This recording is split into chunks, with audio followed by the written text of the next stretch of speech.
Bonjour et bienvenue à Question d'actualité. Philippe Labrec à la barre. La moitié des étudiants utilisent quotidiennement l'intelligence artificielle dans leurs études d'après certains rapports récents. L'intelligence artificielle est-elle en train de transformer l'éducation formelle en profondeur? Quoi faire quand on ne peut distinguer le travail authentique des productions générées par l'intelligence artificielle? Quelle valeur ont ou auront nos diplômes dans un tel contexte et quel impact sur la créativité et l'esprit critique de nos étudiants?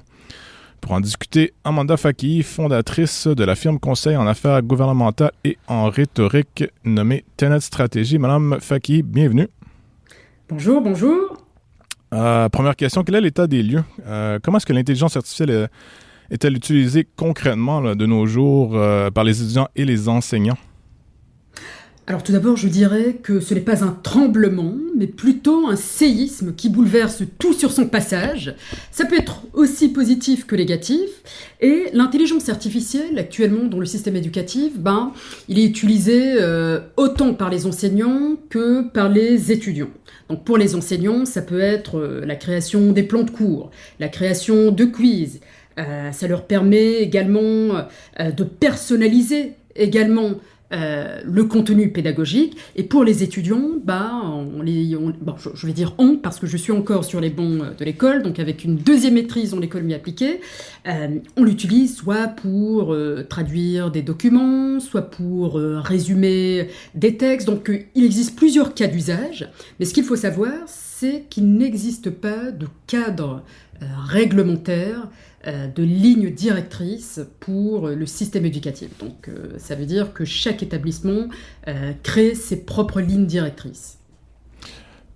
Et ça semble être les bénéfices, mais est-ce qu'il y a des craintes aussi? On parle de tricherie, bien sûr, en ce qui a trait en particulièrement aux devoirs ou du moins aux travaux effectués à la maison. Quelles sont les craintes liées à l'intelligence artificielle en ce moment en éducation? Elles sont nombreuses. Tout d'abord, la première crainte, c'est la fraude intellectuelle. C'est-à-dire que quand vient le temps de rédiger un texte, ton premier réflexe, c'est de demander à ChatGPT de te bâtir un plan, de te bâtir le texte en entier. C'est sûr que l'objectif de l'éducation tombe à l'eau. Donc tout d'abord, il y a la fraude intellectuelle. Deuxième élément, c'est... Ça découle d'un exemple concret que moi-même j'ai vécu. Vous avez le professeur qui vous pose une question. Donc en sciences sociales, en économie, en sciences politiques, vous pose une question sur un auteur. Chaque étudiant possède son ordinateur. Le premier réflexe, parce qu'il y a des points de participation, le premier réflexe, c'est de soumettre cette question à ChatGPT et on répond immédiatement. Et c'est là qu'on évalue la compétence, la capacité d'anticipation du pédagogue à savoir challenger les étudiants lorsqu'ils répondent immédiatement à la question. Parce que le temps est assez restreint. Lorsqu'on challenge l'étudiant, tu as 2-3 secondes, tu n'as pas le temps de prompter le tout sur ChatGPT pour répondre. On demandait des questions aussi factuelles que le nom d'un auteur ou du moins d'un théoricien en ce qui a trait à une citation ou quelque chose d'aussi concret? Non, pas sur le nom d'un auteur, mais plutôt, par exemple, je réfléchis à voix haute, un des auteurs qu'on a vu en économie, c'est Gordon Tullock. Donc, l'idée selon laquelle l'homme politique serait un homme économique. Très bien. Donc, on pose la question à un étudiant, est-ce que vous avez des exemples d'illustrations concrètes dans l'actualité qu'on pourrait utiliser pour appliquer la théorie de Tullock? Bon, c'est très facile, on peut facilement soumettre la question à ChatGPT. Si vous demandez, ChatGPT, donnez-moi une illustration concrète de cette théorie en lien avec l'actualité québécoise. Bam, tu as une réponse immédiatement. Bon, tu n'es pas le premier, tu n'es pas la deuxième personne à répondre, mais tu as quand même eu le temps d'avoir une réponse, et tu réponds à cette question, et tu as tes points de participation. Mais ça me semble évident, par contre, le professeur doit s'en rendre compte instantanément ou presque. Pas toujours, parce que si vous avez plusieurs mains levées, ça te donne le temps de préparer une réponse. Et l'enjeu avec ça, c'est que c'est toute cette expérience humaine de réflexion, de collaboration, elle s'effrite lorsqu'on a ChatGPT à portée de clic.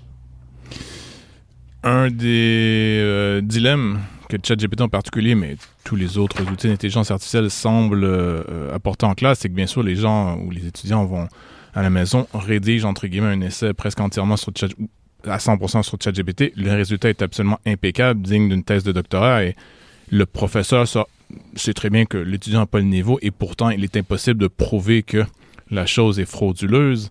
Comment est-ce qu'on sort de ce dilemme?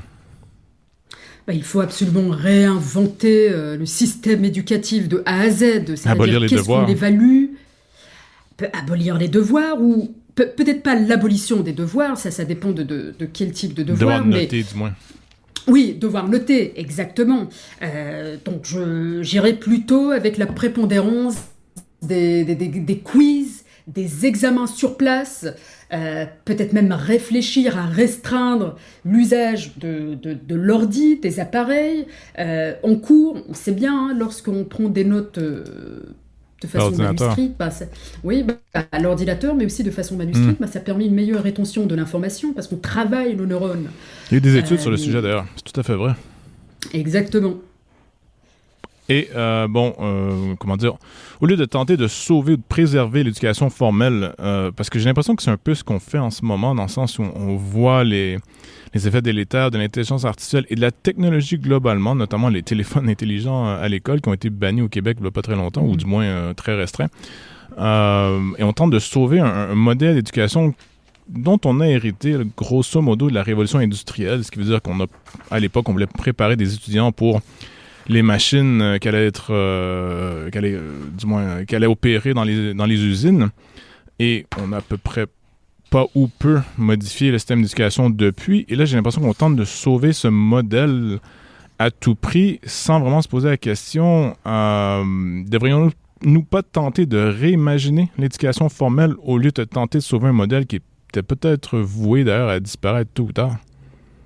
Le modèle actuel, c'est vrai que c'est un modèle qui est très linéaire, très rigide, peu personnalisé. Donc, bien entendu, à l'ère de l'IA, il faut réfléchir à une nouvelle architecture, je dirais, du système éducatif. Et en ce moment, qu'est-ce qu'on valorise davantage, et surtout dans le marché du travail? Donc, si on adopte vraiment la vision utilitariste de l'éducation, c'est la pluridisciplinarité. C'est comment est-ce que je peux résoudre un problème en mobilisant plusieurs concepts? On cherche des gens tout d'abord qui savent résoudre des problèmes, des gens qui peuvent facilement s'adapter à des situations qui évoluent à une vitesse fulgurante. Et c'est là que le système éducatif doit prendre un pas de recul, se poser la question, ok, très bien, on est dans cette ère-là où tout va vite, où les compétences évoluent, les connaissances évoluent. Comment est-ce qu'on arrime le système éducatif avec les demandes du marché du travail?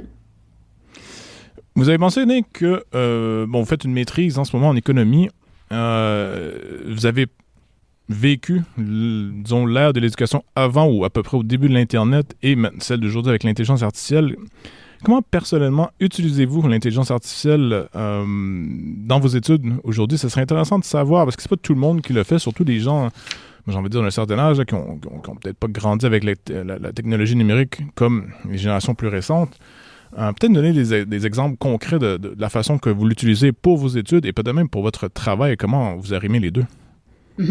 Alors, c'est un compagnon de route. D'accord, je ne vais pas dire que l'intelligence artificielle, il ne faut pas non plus cracher sur l'IA. C'est un compagnon de route que j'utilise surtout quand vient le temps de lire des textes assez arides, surtout en économétrie. Des fois, on tombe dans des mathématiques ésotériques. Des fois, je me dis, ok, très bien, je vais soumettre une question à ChatGPT qui va pouvoir me traduire une équation en des termes plus simples. Par exemple, vous allez demander à ChatGPT, ok, très bien, explique-moi ce concept comme si j'avais 15 ans. Okay, donc une façon de vulgariser les concepts. Donc c'est un compagnon de route, mais à aucun moment je ne l'utilise pour sous-traiter ma réflexion, mon esprit critique. Et ça découle d'une chose, le respect de soi. Je me respecte. Je respecte mon intelligence. En aucun cas, je souhaiterais qu'une intelligence artificielle se substitue à mon existence. C'est vraiment une question existentielle. Si on commence à sous-traiter tout à l'intelligence artificielle, quelle est la valeur de l'espèce humaine? C'est pas une tendance lourde en ce moment. On sous-traite nos capacités cognitives justement par paresse, j'ai envie de dire, mais aussi par, entre guillemets, efficacité. Est-ce que c'est inévitable? C'est inévitable, et c'est inévitable, pourquoi? Parce que c'est tellement accessible. Et l'intelligence artificielle nous condamne au doute systématique. C'est-à-dire, je prends un exemple assez courant, vous rédigez un courriel qui s'adresse à un prospect. Et vous savez que voilà, ce prospect pourrait faire grimper votre chiffre d'affaires 2 fois, 3 fois. Donc vous allez vous poser la question systématiquement, ok, est-ce que mon message est assez convaincant? Est-ce que j'ai l'air professionnel? Est-ce que j'ai un petit ton élégant? Est-ce que j'ai un ton qui est tranchant? Est-ce que c'est efficace comme message? Donc systématiquement, vous vous posez la question, est-ce que ce que j'écris est suffisamment bon et suffisamment efficace pour atteindre mes objectifs? Donc c'est inéluctable. Oui, tout à fait. Vous avez dit que l'intelligence artificielle est un compagnon. J'ai envie de dire, est-ce que ça pourrait jouer le rôle de tuteur de luxe, à peu près gratuit, du moins à peu de frais pour les étudiants? Je sais que ça m'aurait été utile moi-même pendant mes études, surtout les études secondaires et collégiales. Est-ce que c'est quelque chose qui, j'imagine, est déjà mis en place par plusieurs étudiants, ce qui pourrait être bénéfique? Oui, absolument. C'est un tuteur de luxe et la question se pose aussi, à quoi bon d'embaucher, de recruter des tuteurs? Je me pose également la question sur la viabilité des centres de tutorat à l'heure actuelle, parce que vous pouvez facilement créer un avatar ChatGPT. Et c'est facile, hein, c'est l'art du prompt. Vous demandez à ChatGPT. Bon, j'utilise souvent l'exemple de ChatGPT. Bon, il y a plusieurs autres, c'est le plus populaire. Autres outils. C'est l'outil le plus populaire. Voilà, c'est l'outil le plus populaire. Vous demandez à ChatGPT, écoute, je veux que tu agisses comme un tuteur expérimenté de plus de 20 ans d'expérience. Je veux que tu me fournisses des réponses franches, tranchées, sans ambiguïté. Bam, vous soumettez la question et ça y est, vous avez votre tuteur. Vous êtes ministre de l'Éducation.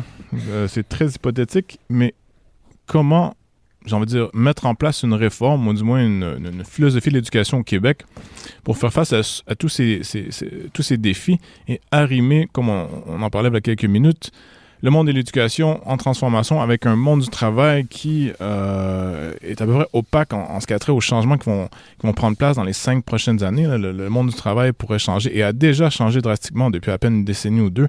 Et la même chose, les changements pourraient s'accélérer dans la prochaine décennie. Quelle réforme mettre en place? Ça, c'est toute une question, Philippe. Alors, voilà, ça va être un petit peu nul comme réponse. Mais on improvise. Je n'aurais pas la prétention d'avoir la science infuse. Donc, le premier réflexe serait de convoquer des états généraux. Bon, on en a eu des états généraux, mais c'est ce genre d'états généraux. Ouais, un peu trop, effectivement. Mais lorsqu'on a un système éducatif qui est autant bouleversé, on n'a pas trop le choix que de convoquer l'expertise de plusieurs personnes, que ce soit des pédagogues, des technopédagogues également, donc des économistes, des psychologues, pour vraiment dresser l'état des lieux du système éducatif, autant dans les écoles primaires, écoles secondaires, cégep, établissements universitaires. Parce que ce qu'on vit actuellement, voilà, je l'ai dit d'entrée de jeu, ce n'est pas un tremblement, c'est un séisme.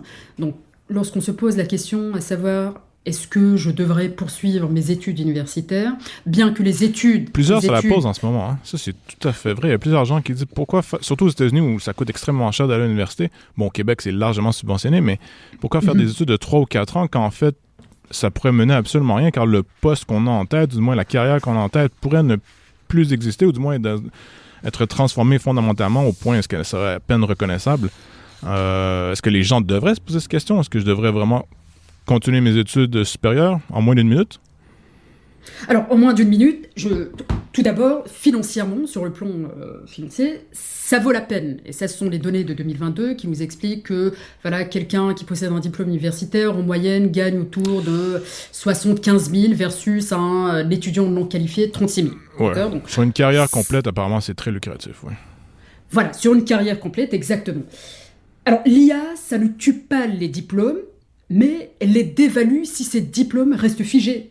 Donc, la question, c'est vraiment quel type de système éducatif est-ce qu'on veut réinventer? Donc, je dirais que c'est un système éducatif qui est fondé sur l'apprentissage tout au long de la vie, la pluridisciplinarité. Apprendre à apprendre. Surtout, apprendre à apprendre, exactement, et la capacité à naviguer dans l'incertitude. Donc, voilà. Amada Faki, fondatrice de Tenet Stratégie, une firme conseil en affaires gouvernementales et en rhétorique. Merci. Merci beaucoup Philippe, à bientôt. À bientôt. À tous ceux qui nous écoutent, merci également. Demain à l'émission, nous recevons Jérôme Blanchet-Gravel pour discuter des manifestations à l'encontre des expatriés américains à Mexico. À la technique, Lysandre Duplay. À l'animation, moi-même, Philippe Labrec. Et on vous invite à rester sur les ondes de Radio-VM.